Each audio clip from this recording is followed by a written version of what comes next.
ordinance. In the picture on the lower right side, you can see the proposed vestibule for the casino entry. Title 20, Section 2085-70H outlines the review criteria City Council must consider for conditional uses.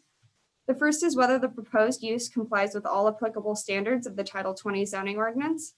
Both tavern and casino uses are permitted as conditional uses in the C2-4 Community Commercial Zoning District. The project has been approved for compliance with design excellence.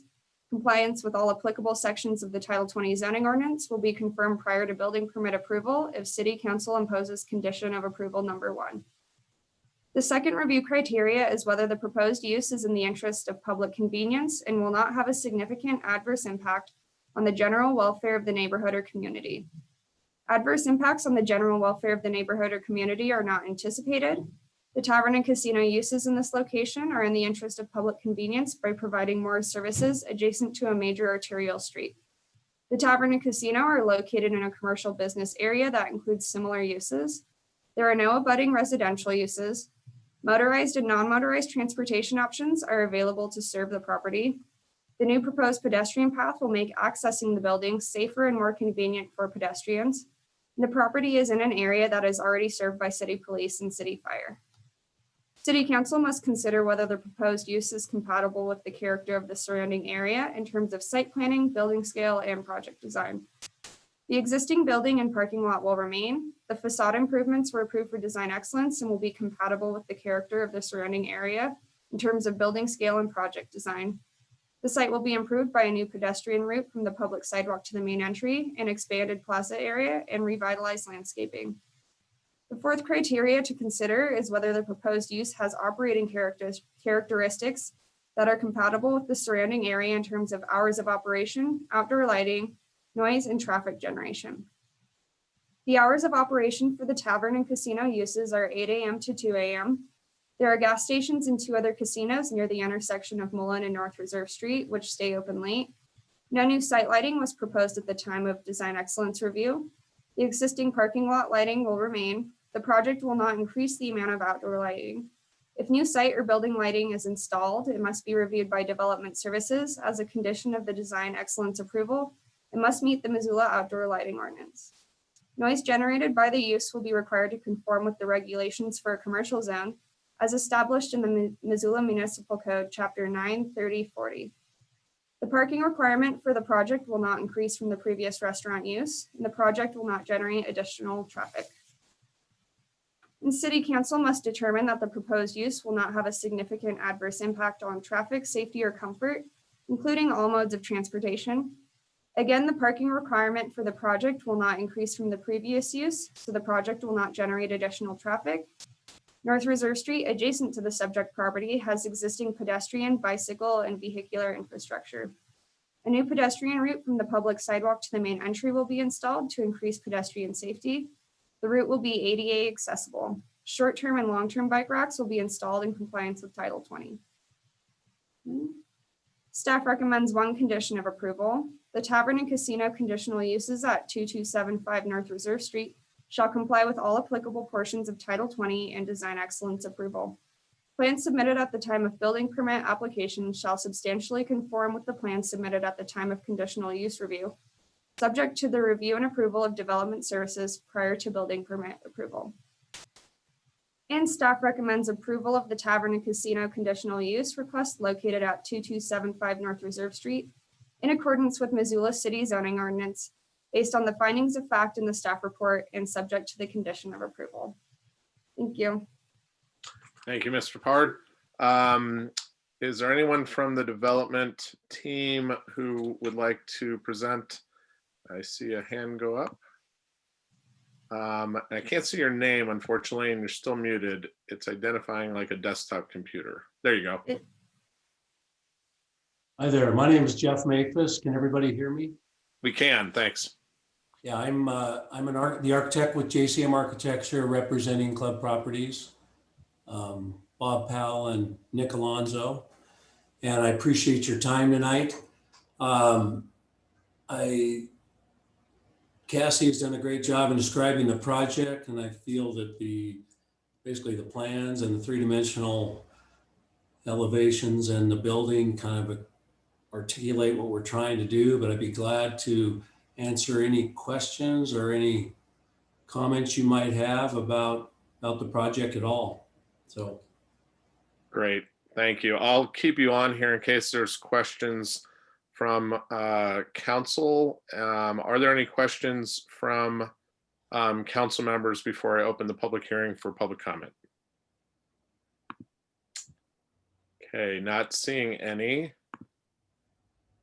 I will open the public hearing for this project.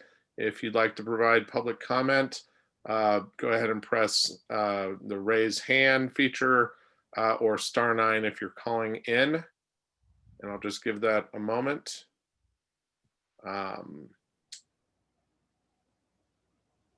Not seeing any.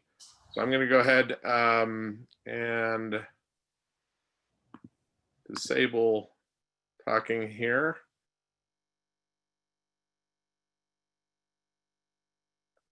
Bear with me just a sec. All right, last chance for public comment just this evening. Again, this will stay open during the week. Good opportunity to remind folks that people can provide public comment using the City Council group email. There is a City Council voicemail number.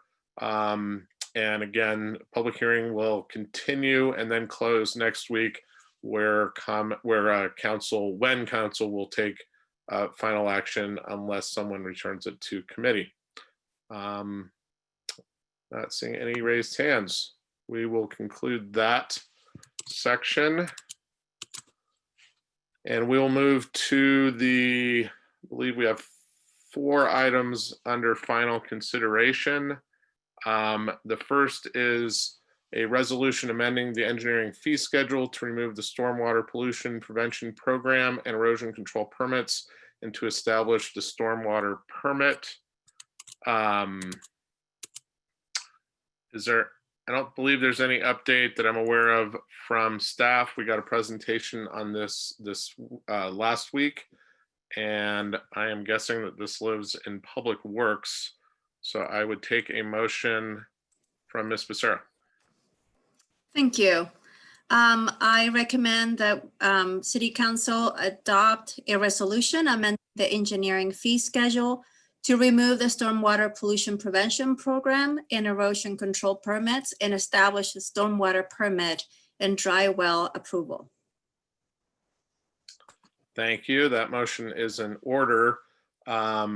Is there any, are there any council comments, deliberation? And I probably should have mentioned that if there was any final public comment, this is our last opportunity for that. So if there's any final public comment on this item, go ahead and raise your hand. Not seeing any. We have had a public hearing that is now closed. We have a motion and we will take a roll call vote.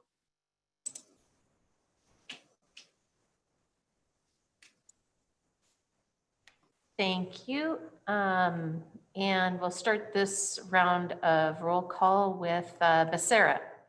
Yes. Contos. Yes. Harp. Yes. Hess. Yes. Jones. Yes. Merritt. Yes. Cheryl. Yes. Vasika. Yes. Von Lossberg. Yes. West. Yes. Anderson. Yes. Would any of you like to change your vote? That is 11 ayes and 1 absent. Thank you, and that is approved. Our second item under final consideration is 3270 and 3770 Mullen Road, Mullen Crossing annexation. Is there any update, Ms. Trepard, from the staff?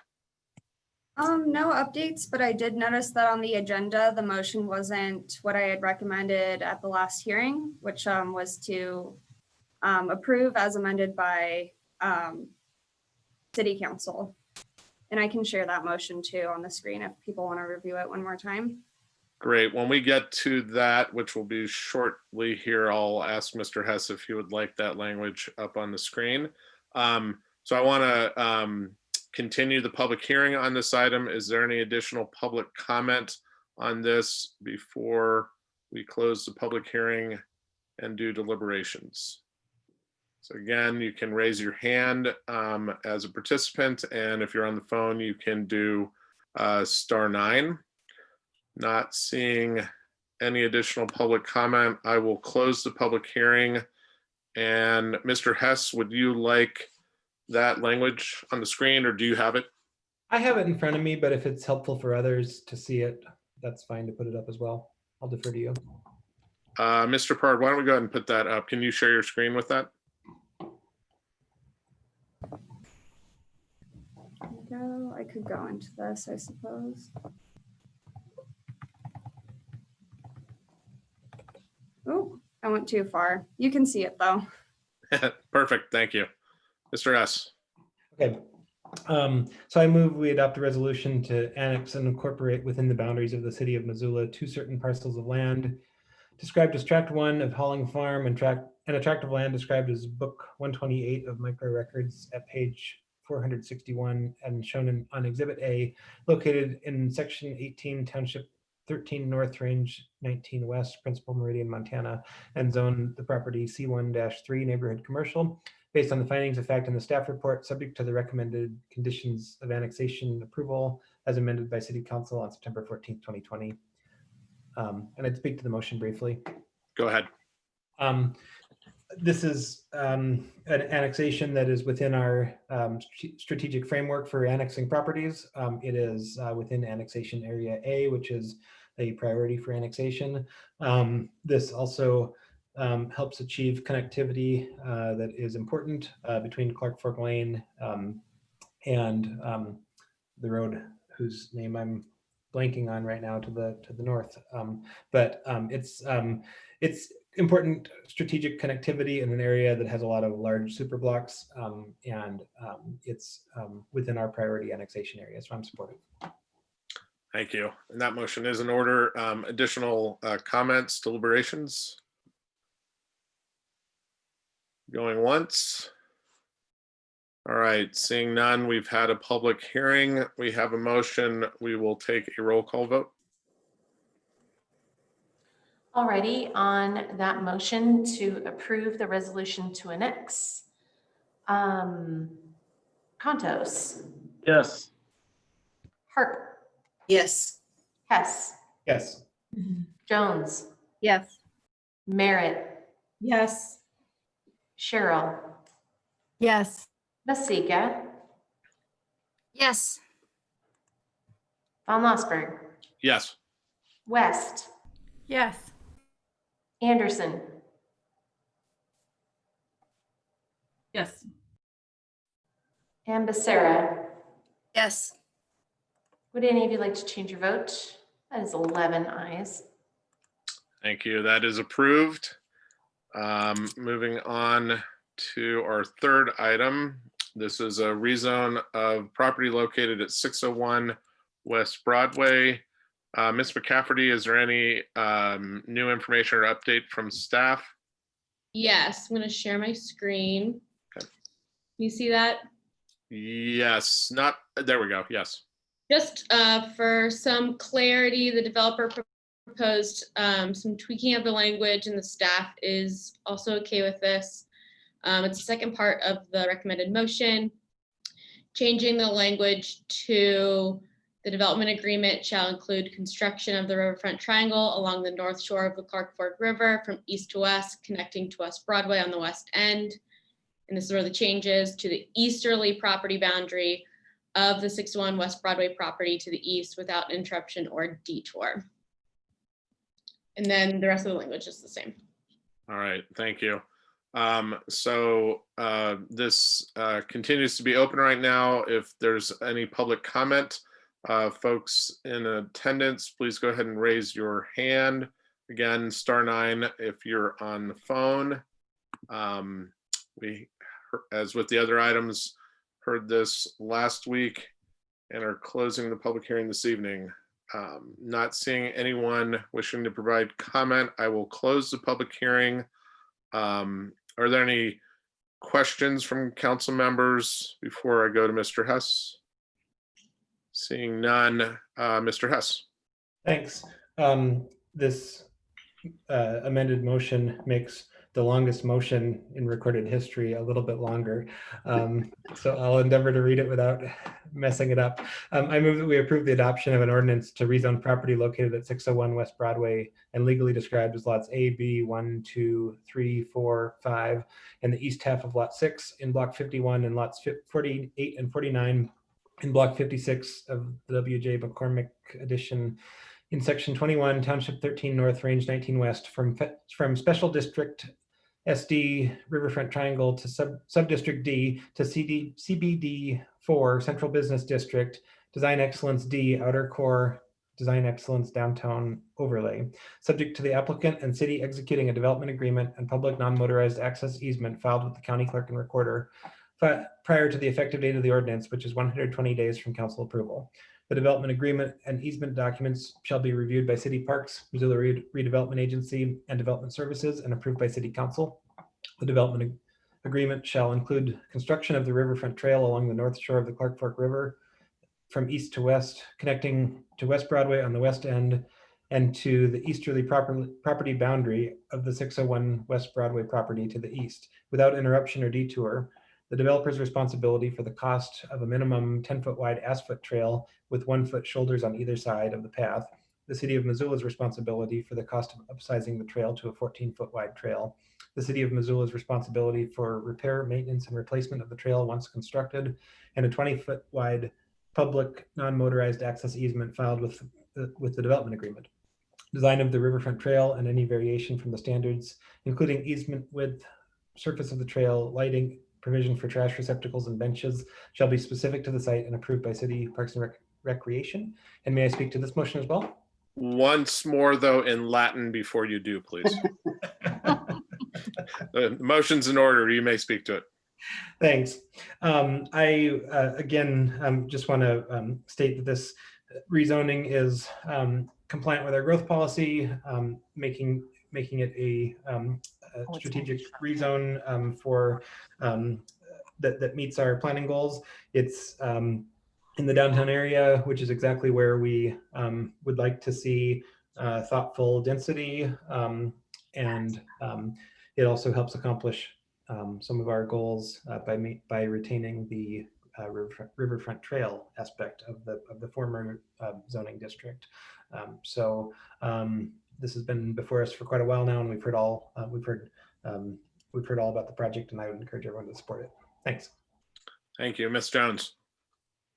Thank you. I just wanted to make a few comments on this. I'm in favor of this rezone also. I've heard from a few constituents, and I just wanted to message this to clarify that the Riverfront Triangle project that has been discussed for years is actually bordered by Broadway and Orange. This parcel that we're discussing under this rezone is adjacent to that, also on Broadway, basically across from St. Patrick's Hospital. So first of all, the contemplated plans for the Fox Triangle development are still hopefully going to all come together. This is an adjacent parcel, and for as long as I've been on council, that adjacent parcel, we have contemplated either residential condominiums or office space, something along those lines. So this fits in with that vision.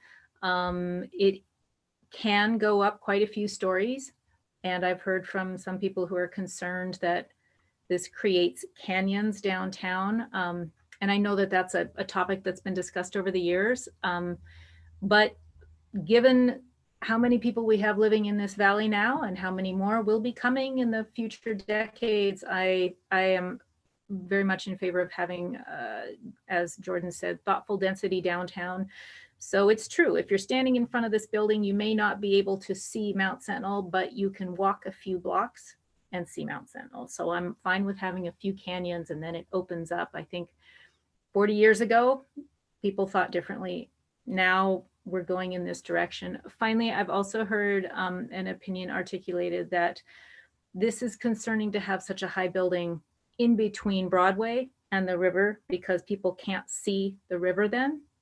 So that is exactly why, if you look at the specifics of this, there is contemplated a very wide walkway path for bikes and pedestrians to walk next to the river.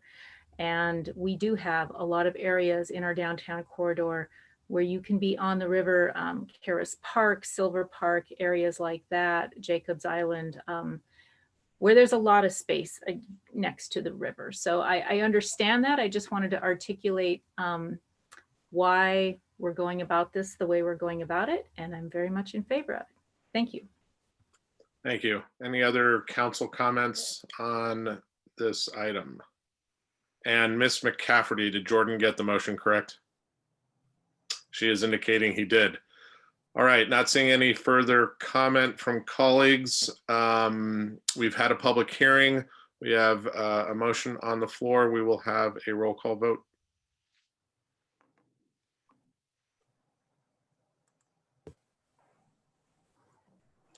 I think Jordan's going to surpass the record motion with the next record motion. Let's start this round with Harp. Yes. Hess. Yes. Jones. Yes. Merritt. I abstain. Cheryl. Yes. Vasika. Yes. Von Lasberg. Yes. West. Yes. Anderson. Yes. Becerra. Yes. And Contos. No. Would any of you like to change your vote? That's 9 yeses, 1 no, 1 abstention, and 1 absent. And that is approved. Our final item under final consideration is Heron's Landing annexation, zoning upon annexation, rezoning, and subdivision located in the Mullen Master Plan area, tracks 1 and 2 of Certificate of Survey number 5963. Is there any update, Mr. de Grand Prix, from staff on this item? Yeah, it's just a couple of items. If you don't mind, I'd like to share my screen just briefly. Please do.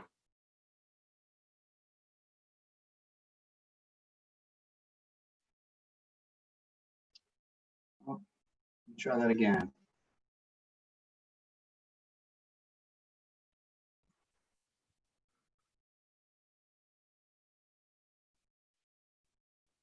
Okay, you may recall that part of this project, part of the proposal is to develop a Heron's Landing neighborhood character overlay district, which includes things like smaller lot sizes, requirement for main entry homes, or the main entry of homes to face a street, and up to 6 town unit homes in certain locations. When going through this with WGM Group, the applicants, we noticed that there was, or actually they noticed that there was a typo. And that's on this, on the table, the parcel and building standards table. You can see that circled in red, there's a column labeled, it's side setbacks that are along the street. And there's an NA, meaning not applicable, that's there right now. It actually should say 5 feet. Think about it, along a street, you want to have some sort of a setback from the right of way itself. And so it's just a typo, but it's something that came to light just this week. And so I wanted to point that out to you.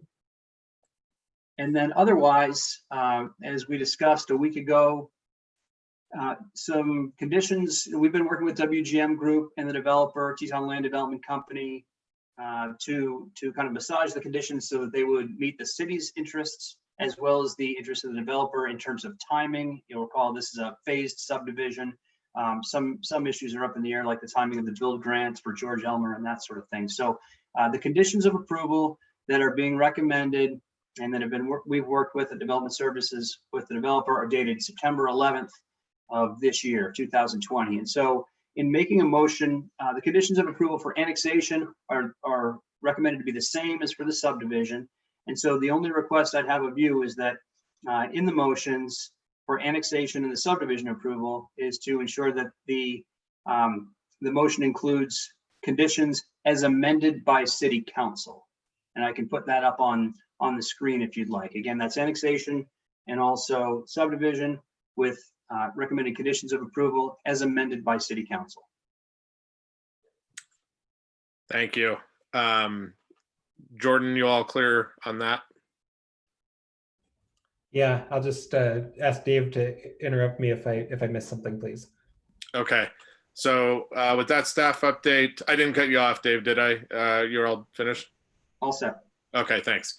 So I want to continue the public hearing on this item. If there's any public comment, again, we take this item up last week and through the week up till today. If you can raise your hand in the webinar. You can also do *9 if you're participating by phone.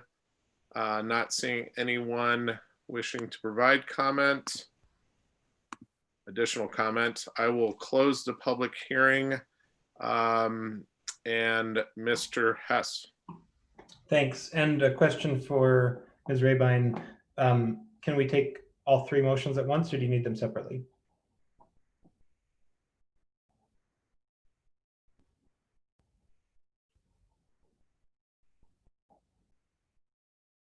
Marty, you are muted. I'm not sure. I am muted. I have to unmute in 2 locations and I always forget.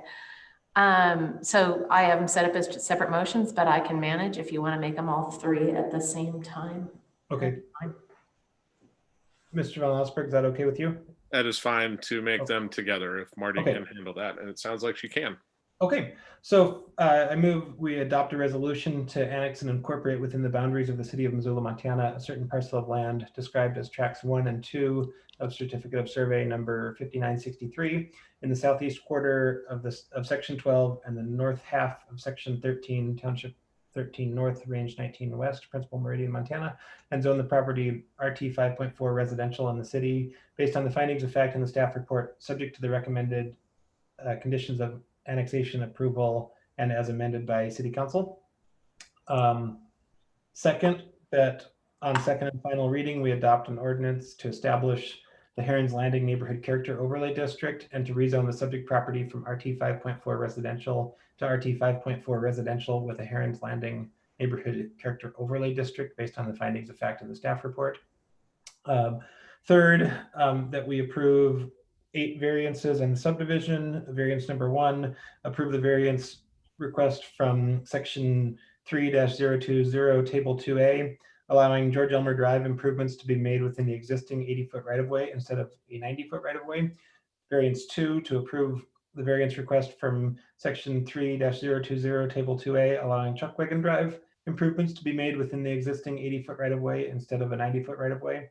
Variance 3, to approve the variance request from section 3-030 2A2, allowing block A to be longer than 480 feet. Variance 4, approve the variance request from section 3-030 2A2, allowing blocks B, C, D, E, F, G, and J to be longer than 480 feet. Variance 5, approve the variance request from section 3-030 2A2, allowing block H to be longer than 480 feet. Variance 6, approve the variance request from section 3-030 2A2, allowing block I to be longer than 480 feet. Variance number 7, approve the variance request from section 3-020 15D1, allowing a 10-foot wide secondary commuter trail along street rights of way with an additional 6.5-foot easement. Variance request number 8, approve the variance request from section 3-020 table 2A, allowing Herons Landing Drive, Nesting Lane, and Audubon Trail Loop to be built within 60-foot rights of way instead of 70, so long as an additional 1-foot access and utility easement is provided on the outer edge of each right of way to allow for maintenance. And the subdivision, finally, to approve the Herons Landing phase subdivision plat and application based on the findings of fact and subject to the recommended conditions of approval in the staff report and as amended by city council. Thank you. Mr. de Grand Prix, did you get it? Nailed it. Got it. All right. Those motions are in order. We have, is there a deliberation? Jordan, Mr. Hess. Thanks. I'd just say that, again, this has been pretty extensively reviewed by the planning board. There are several actions here that have all had their own touch points of review. I believe that this subdivision is will provide a housing product that will fit into our housing needs.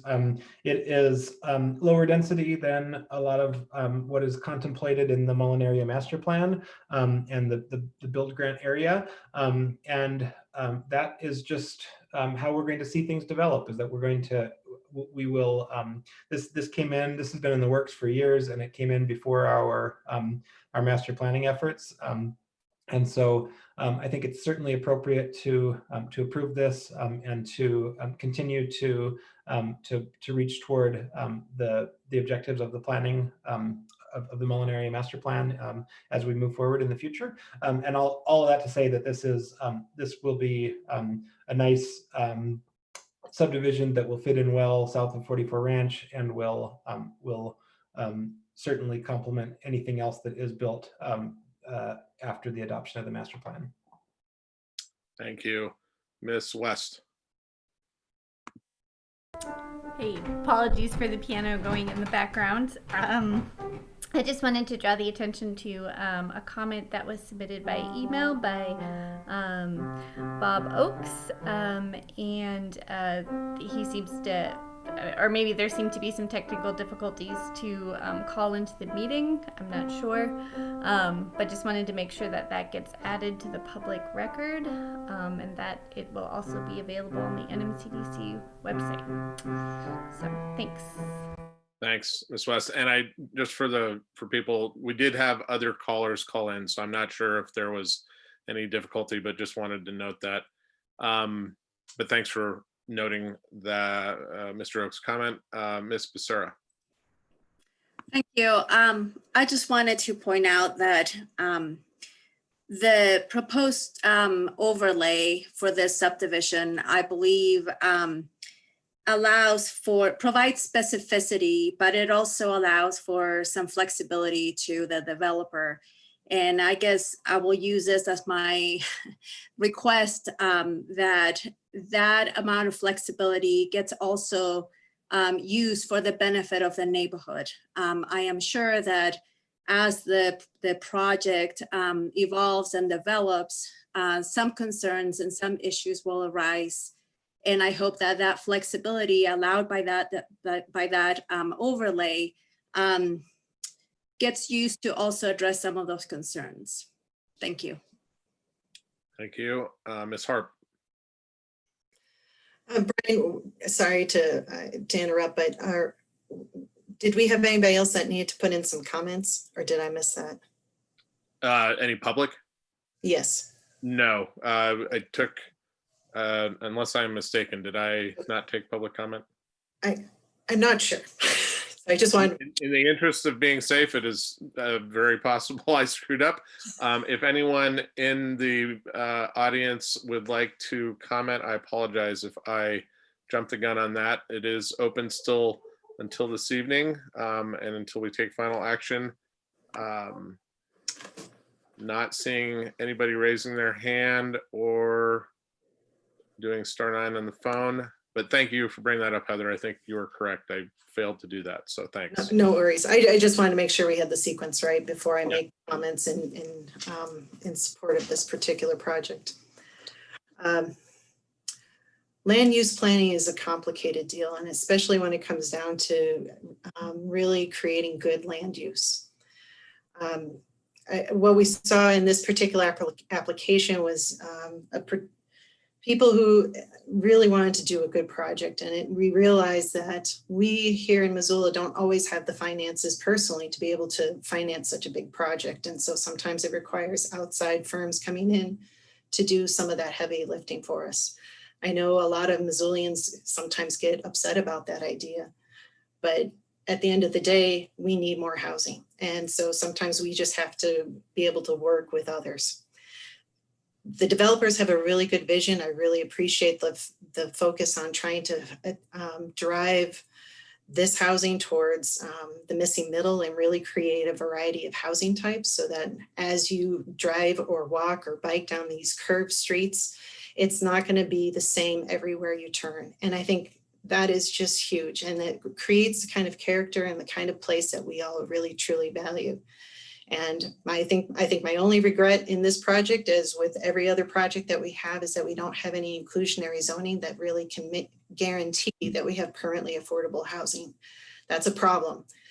And yet we have to also look at the fact that we have a great deal of, well, developers have a great deal of risk that is at play. We know that housing costs have just escalated, especially in the last 12 months, and therefore the return they have to make sure is going to be able to fulfill that risk, has to be able to balance it out. So with that, I'm very, very pleased to be able to support this project. This is a good one. Thank you. Any additional council comments?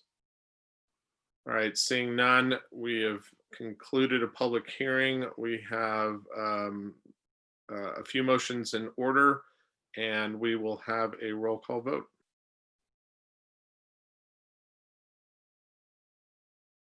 Okay, just so we are clear, we are voting on the resolution to annex this property, the ordinance to rezone, and the variance requests, as well as the subdivision. And I think we're also establishing an ordinance that creates an overlay or a zoning ordinance that gets applied to the property. So we're creating the district as well as providing it to the land. Correct. Let's start this round with Hess. Yes. Jones. Yes. Merritt. I abstain. Cheryl. Yes. Vasika.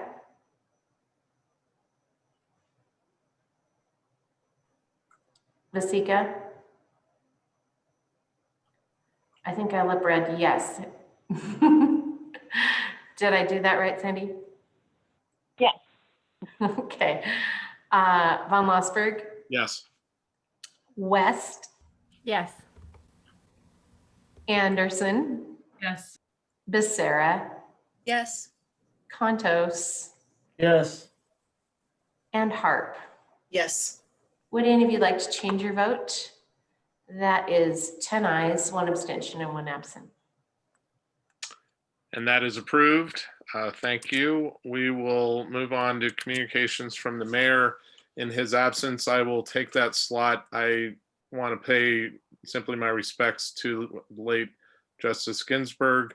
Spent a lot of time in the last several days talking with my wife and my young daughter about her legacy. And I also want to note the relationship that she had with another late justice, Justice Scalia. If you're not familiar with the relationship the two of those had, coming from pretty much polar opposite ends of the ideological spectrum, it is worth spending some time learning about it and reflecting on it. They treated each other with a respect and grace and love that we would all do well to reflect on in these times. With that, we will go to council comments, and I'm going to use my screen. So you're all going to be nervous now. Mr. Contos. I'll pass. Miss Cheryl. I appreciate leaving us not knowing. And thank you for your comments about Ruth Bader Ginsburg. One of the things I've been thinking about, is we, as a city council, as we pass different things and we keep moving on and we're always moving on to the next thing and the next thing. I think it's important that we reflect on some of the decisions that we've made and we review some of those decisions. So one thing I've been reflecting on this week and have some numbers to talk about is our purchase of the Sleepy Inn in April. Unfortunately, here we are in September and we have our COVID numbers going up. And, I personally found, that was, I knew that long-term it was going to be a smart strategic decision. I felt confident about that. I was, our numbers were still kind of looking good, but we were hearing lots of information from outside. So unfortunately, we're still where we are with regard to COVID.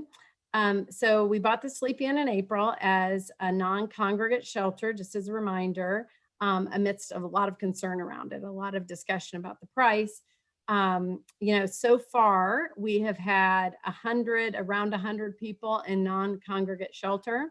70 of those have been at the Sleepy Inn. Obviously, we've had some overflow and we had some people in the non-congregate shelter before that.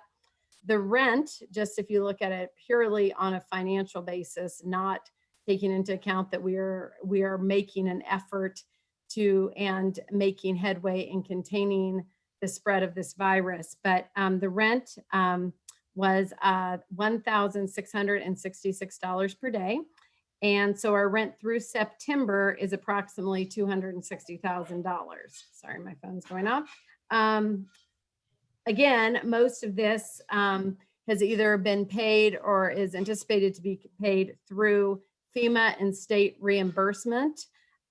We paid $1.1 million for the hotel.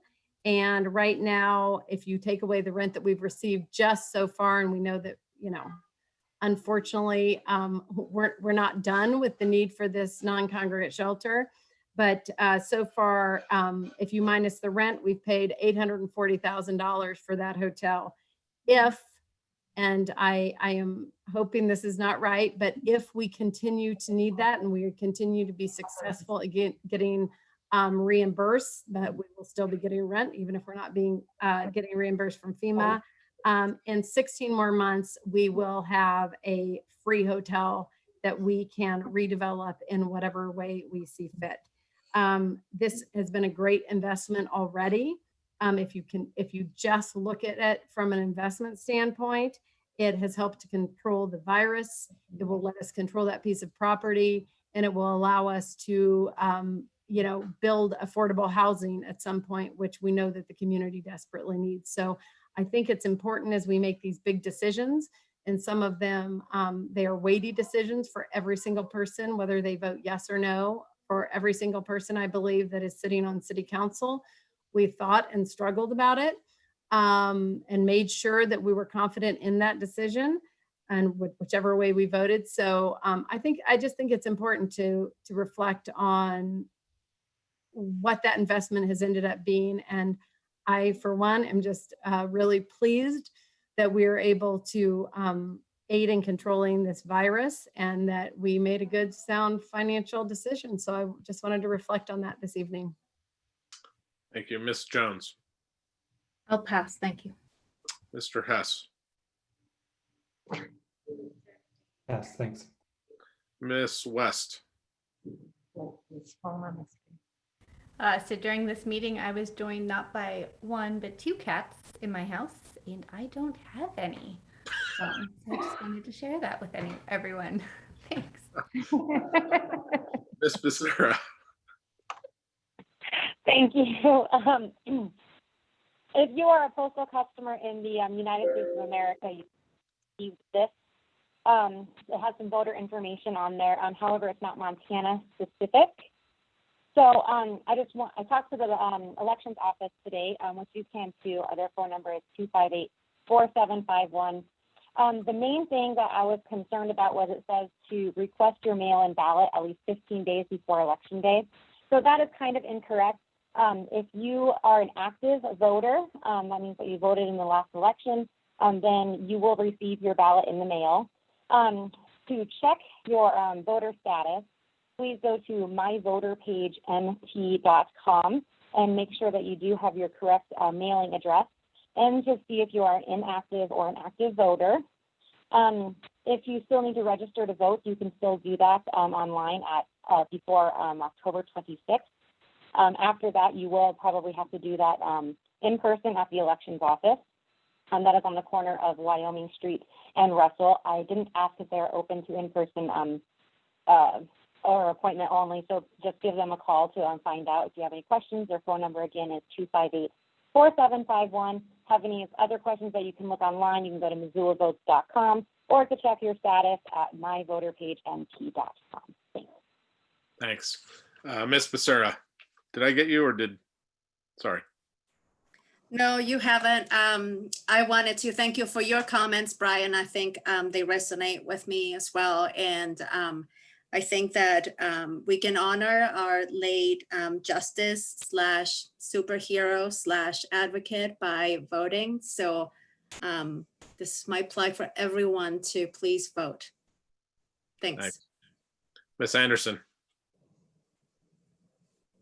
Thank you to my fellow colleagues. I have spent a lot of time this weekend reflecting on how the actions of folks like Justice Ruth Bader Ginsburg have affected my life, and how I love the fact that here at even a local level, our little city council is majority women, and you know, our path to this has been paved by so many, and with Justice Ginsburg playing a major part of that. So, and yes, I do want to echo what Ms. Becerra said. Voting is an excellent way to honor her memory and her legacy. And I also thank you for Ms. Cheryl for bringing up the points about the Sleepy Inn, and also reminding our community that unfortunately last week we saw the highest day of COVID numbers in the state since we've been tracking those in March.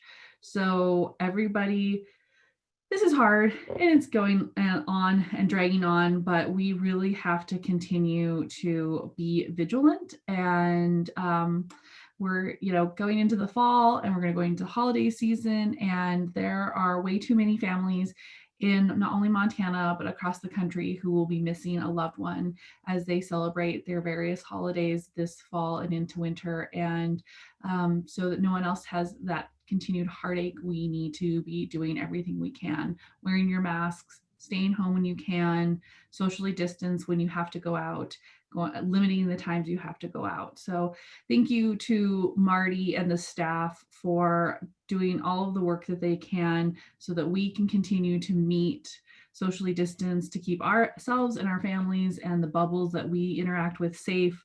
I know at times it is really hard with various technical gremlins who occasionally appear, but thank you to you and the IT staff for allowing us, and for the community to continuing to engage with us even via Zoom. So thanks so much, everyone.